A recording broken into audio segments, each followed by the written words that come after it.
Hello, and good morning, and whatever time on the day it is for you. But here it is morning in Denmark right now, and I've just been looking at Rita Sommer's video, and she just released the word for week 12 in the word challenge. And if you just have stumbled here upon my video, and think, what is this word challenge? There are links here under the little word more or in the description box for what this is, and there's a link to Rita's channel, so go and look for that. So I don't need to explain so much about that. But for the last 2 weeks, I have not been able to film because I have been out teaching, and therefore you can see this is week, let me see, it is week 10, and the challenge for that was focus, and this was week 11, and the word that week was Zephyr, or Zephyr, as I would say as a Danish person. And this is my interpretations of these 2 weeks here. And today I will make week 12 because I'm home and I have time for it today. I know next week I ain't able to make a video either because I'm going to Sweden to look at cranes. It's the time of the year when the cranes come all the way down from the high mountains in Spain, and they fly all the way up to Sweden, and they have a small rest in a couple of weeks. For Denmark, I am going to go over a bridge and directly 2 hours, and then I hit the place where they are making a stop for 2 to 3 weeks, and they are going at it is not a moor, or it is some swampy areas where they also get fed there, and then they stay there for a couple of weeks, and then they fly even higher up in Sweden, and there they make babies, and when the babies are, or the small birds are so big so they can fly, they at the end of the summer they they fly all the way home to Spain again. An incredible trip, and I've seen it a couple of times before, and last time I saw it there was 13 to 15,000 cranes in a very small area, and I can get quite close to them. If I am able to it, I will take a small video, and not next week, but next Saturday, but then Saturday after that, I can insert that if I succeeding in filming them. It is really incredible, interesting, and exciting to look at. Yeah, that was a total side note, but that was just to say there won't be a video next Saturday because I'm in Sweden. But yeah, my name is Lisbeth. I forgot to introduce myself, but you probably know that if you have been here before. I'm Danish, so pardon my bumpy English.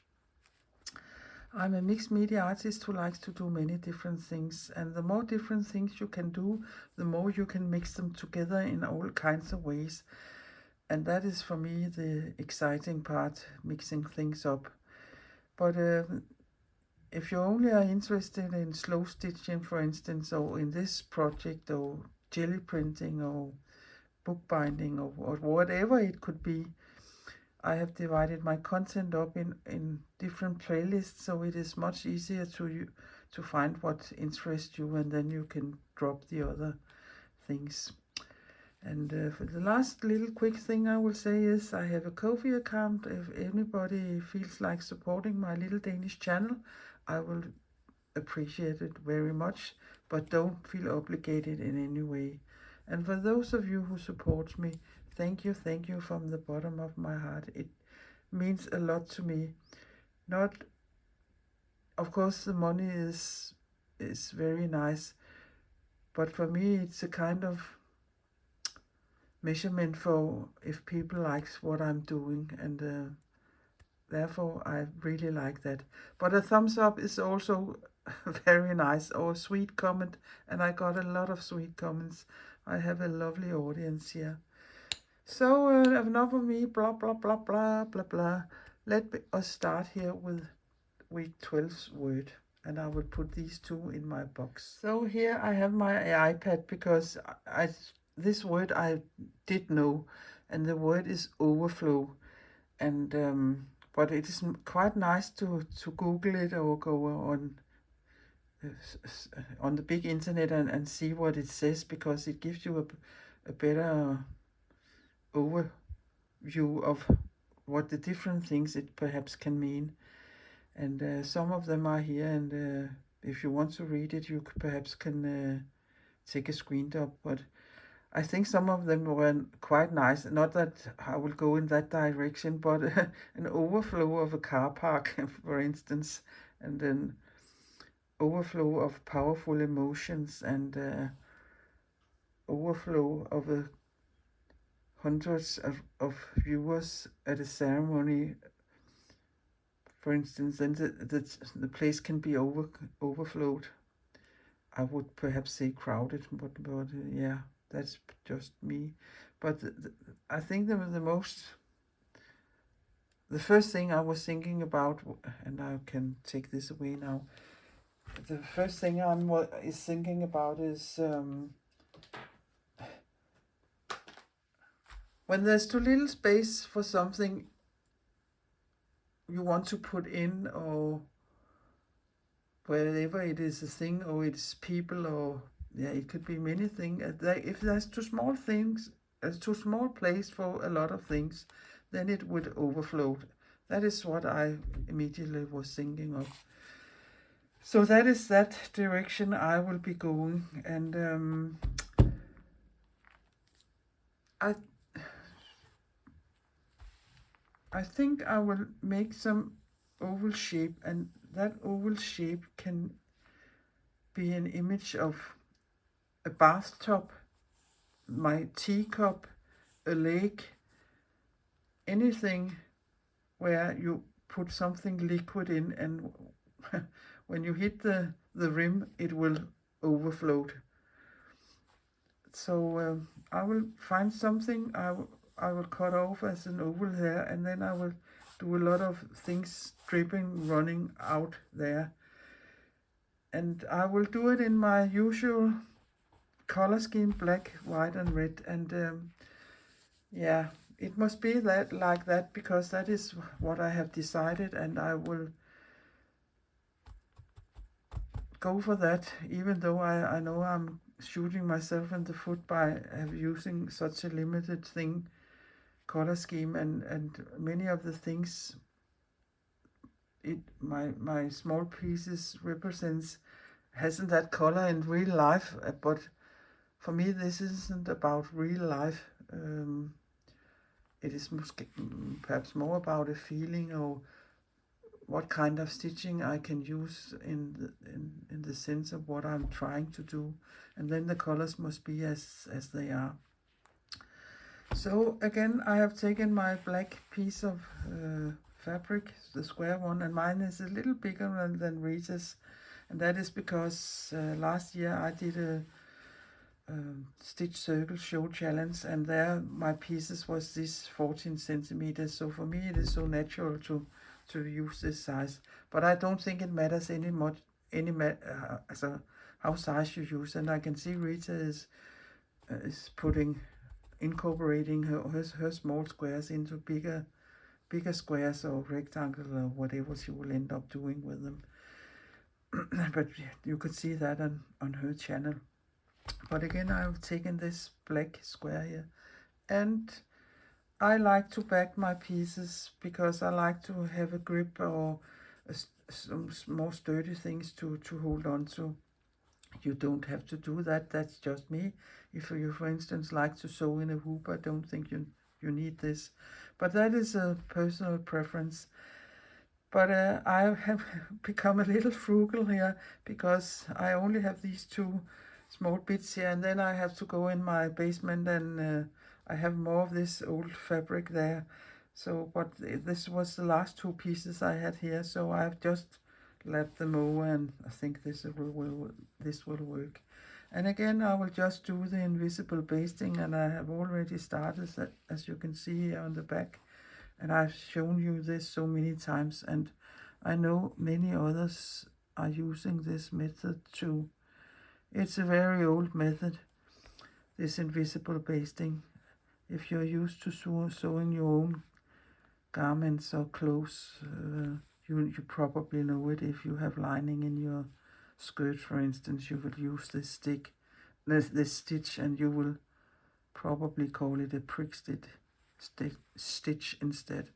But you come up in the fabric, and then, it is not very easy to see in black fabric, but you come up and go a couple of threads back, and even I have a hard time seeing where I came up. So I have my nail exactly where the thread is coming up, and then I can see where to go down. So again, I will just have my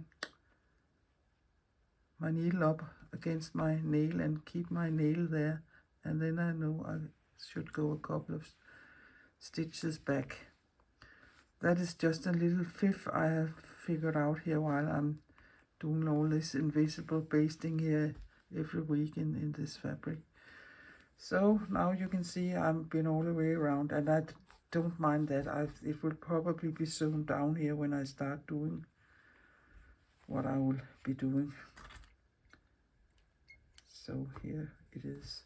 So now I have my base ready for what I will do this week. I often like to mix fabric and paper, and this is a piece of jelly print I have been doing for some time ago, and I don't know if the way I have it in my head right now is, you can see I have drawn an oval shape here, and that is easy to cut out, so I will do that. But in that shape I want to make an oval spiral, like when you throw a stone in the water, then the rings goes like this. So it will somehow indicate that. But if I'm able to sew that in this paper, I don't know. And if I ain't, I will find another piece of fabric and take that out and put in instead. But let's try. Why not try? It is also good to give yourself a little challenge. So I've just drawn an oval shape here, and I just drew it by hand, and I don't mind if it's a little wonky, but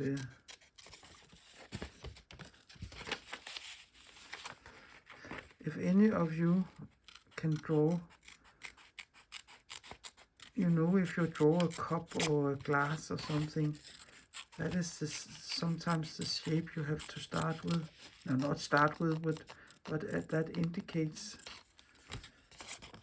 and then the cup and something will be down there, and you have this, and that I can't draw anything that's supposed to look like something real, but this is the kind of shape, so that can indicate the hole in my teacup or in my glass or something like that. So to help myself a little, I think I will just give it a dab with my glue stick, so it's in place. Center it there, so I think that's fine there. And then my plan was to, and I think I perhaps will draw it, so I have something to stitch after, and that is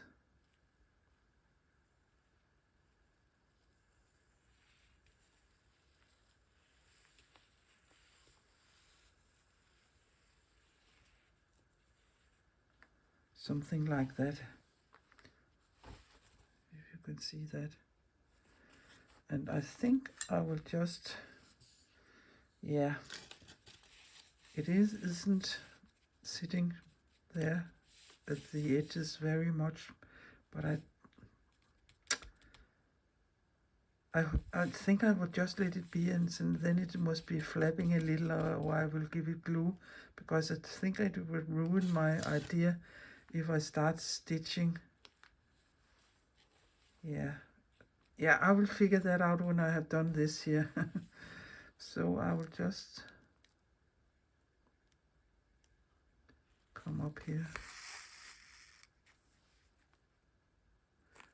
And that's the thing about stitching into paper. You have to go, yeah, I don't know if I can come up and down in one workway. And I can't make them so small as I would do normal, because then I probably will ruin the paper. And I can see it isn't so easy. Yeah, it's easy enough to do, but it doesn't look. Let me bring you in a little closer. Sorry, I don't hope you got dizzy. But back stitches it's the same as I did with the invisible basting. I'm just not making them long on the back side of my fabric. So, and you will get holes in the paper. You can't ignore that, and you can always massage them a little with your finger when you're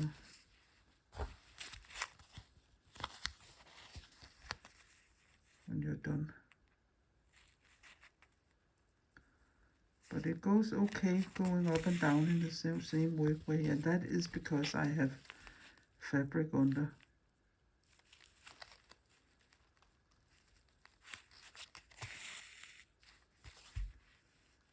So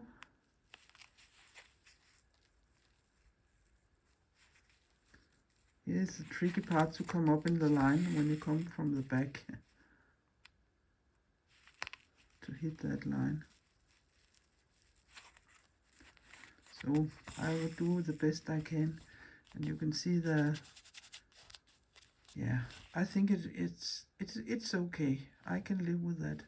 So I will stitch all this around and be back and show it to you.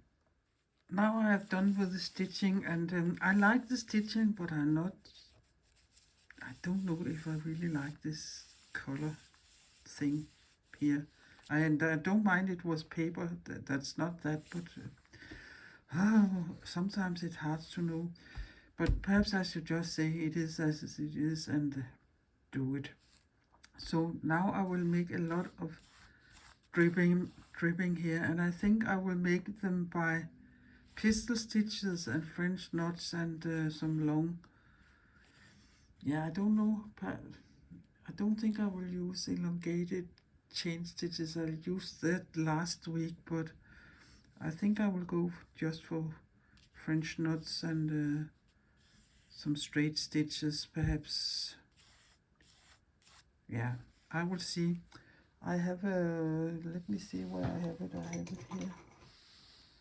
I think I want them some pretty straight. So I will take my ruler, and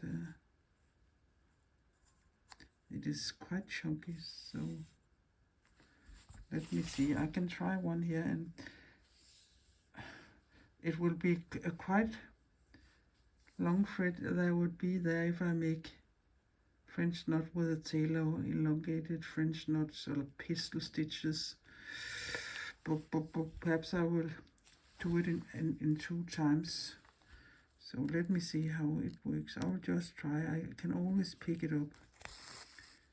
So I will just go down here. Yeah, what does a wise woman do?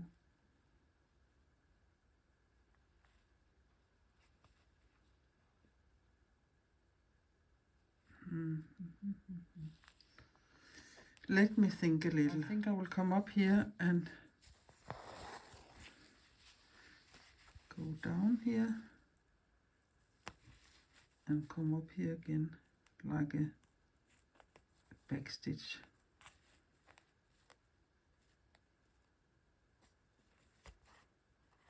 Yeah, and it's a little tricky to hit the exact same place, and I want that because I want a straight line. Let's see here. There. Okay, yeah. And now for the pistol stitch.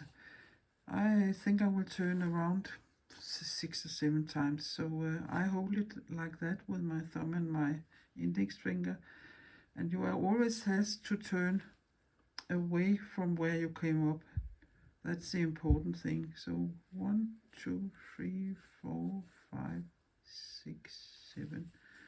And it's a quite long way. I will go down here and keep the tension. And there you have it. And that is what I mean. It is quite important if you want it to be nearly as a line as and you put it up here, and I think that's difficult. I think it will be too floppy if I made that one long stitch, so I think I will go for that. So I will draw a couple of lines here in different lengths, and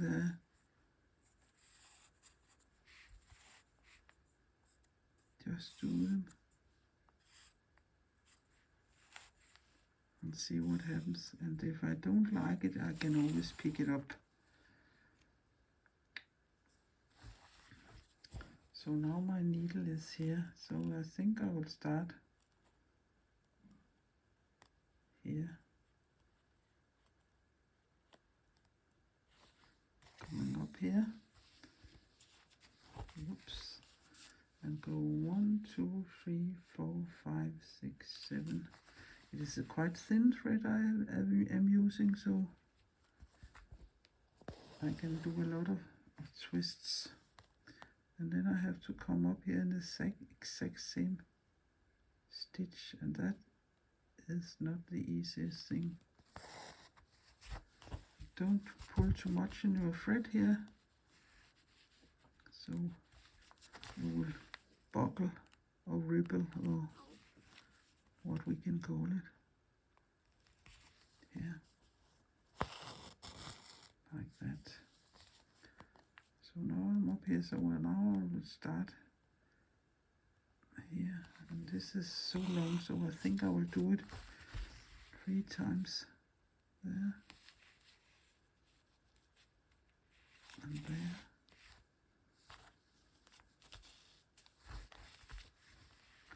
And down here in the same hole, and up here in the same. That is a very big back stitch there. Just light, so it's okay. And then again 1, 2, 3, 4, 5, 6. And I can see I'm using a senile needle, so I'm not making these turns or webs very close or tight, because then you can't get it over the head of your needle. No, I'm using an okay needle here. sorry. It's important that the head and the stem of the needle is the same size. Then it's much easier to take the webs over, or the turns over. So now I will just come up here and do that's 1, 2, 3, 4, 5, 6, 7, and go down here. Have my needle, pull through, and then I will have to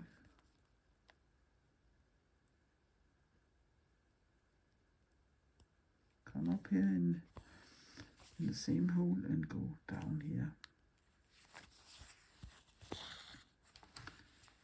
Like that. And I think it now I'm liking it better than when it just was this blob sitting there. So I will do a lot of them, and then I think I will just drizzle French knots here at the bottom, and that would be that.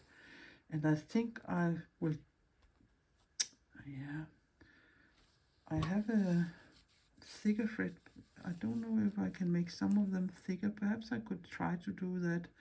So I have two different thicknesses in my thread. I don't think I will use red here now. So that is what I will be going for. But I will sew a little more and then I can show it to you. This is how it looks right now. And I think it's okay. I can live with that. So I will just sew a little more and drizzle the French knots out here, and then I can show it to you when I'm done. And then I don't think it needs much more. I will consider it totally done when I have done that here in the bottom there. Okay, oh, sorry for shaking you. I decided it is now I have to stop, because I can keep on and on and on and on.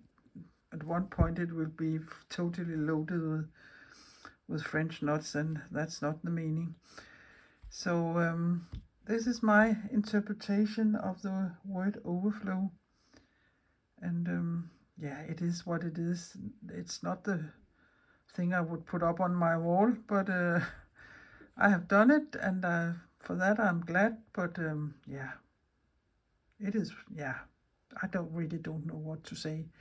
But I will take a still photo of it here at the end of the video. So done with all the stitching, and at one point you have to stop, because I could keep on and on and on, and suddenly you wouldn't be able to see the fabric because I have stitched so many French knots, and that's not the meaning. If I showed this to somebody and they would say overflow, I don't know, perhaps they would say jellyfish or star, something from the outer space, a spaceship or some kind. I don't know what it looks like. I can't tell you. It looks quite fine, but overflow, yeah, perhaps. So Rita, I think you have to shake up your pot and find some not so tough words. That's a little wish here from the other end of the world. But I would just say, if you are one of those who follow this challenge here, perhaps give me a comment on telling me if you think it is easy or difficult, or what your thoughts are about it. I would like to know that, if I'm the only one who think it is a little tough. Yeah, that could be nice to know. But else, if you have been inspired by seeing what I did with this challenge, or perhaps you have learned some tips and tricks, please give my video a thumbs up, and please consider subscribing my little Danish channel. That would be very much appreciated. There also is a notification bell if you want to know when I put videos up, and look for the different playlist where there's slow stitching of any kinds. And there also is my playlist for last year with my challenge. There's a lot of things to look at there.